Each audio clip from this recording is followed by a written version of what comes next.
ఈ వీడియో పూర్తిగా చూడండి, నచ్చితే లైక్ చేయండి, సబ్స్క్రైబ్ చేసుకుంటే ఇంకా మంచి వీడియోలు చూడవచ్చు. మీ స్నేహితులు కూడా షేర్ చేయండి.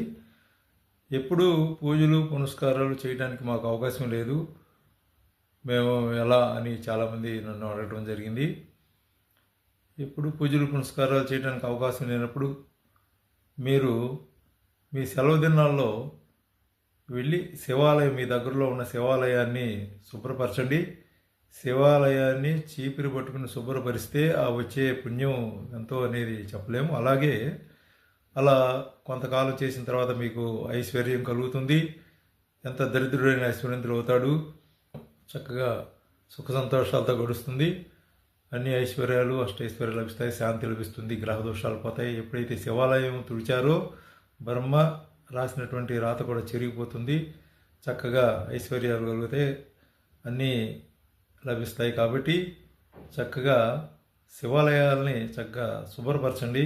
పర్వదినాల్లో మీకు సెలవు దొరికినప్పుడు ఎప్పుడైనా సరే మీరు రోజు పూజలు చేయలేదని బాధపడక్కర్లేదు, అలా చేసుకోండి. అలాగే చండీశ్వర ప్రదక్షిణ ఉంటుంది శివాలయాల్లో, అది చేసినట్టయితే 30,000 ప్రదక్షిణాలు చేసినట్టుగా అవుతుందని మనకి పురాణాల ద్వారా తెలుస్తుంది.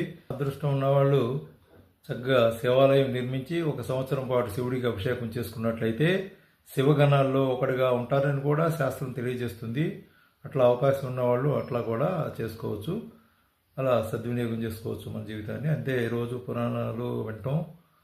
రోజు పురాణం కనుక వింటే మన పెద్దలు చెప్పినవి యూట్యూబ్లో చాలా వస్తున్నాయి కాబట్టి రోజు పురాణం వినండి. రోజు 1 గంట పురాణం వింటే కూడా మీ పాపాలన్నీ కరిగిపోతాయి, చాలా అదృష్టం పడుతుంది. అలాగే తదనంతరం మనం మంచి సుఖాలు అనుభవించే జీవితాన్ని పొందుతాం. వైకుంఠం, కైలాసం, అమ్మవారి సన్నిధి, ఏదో ఎక్కడో మన పుణ్యాన్ని బట్టి మనం అక్కడికి వెళ్ళడం జరుగుతుంది. కాబట్టి చక్కగా రోజు 1 గంట పురాణం ప్రతి త్రయోదశికి చక్కగా శివాలయానికి వెళ్ళి దీపం వెలిగించుకోండి, లేదా ప్రదక్షిణాలు చేసుకోండి.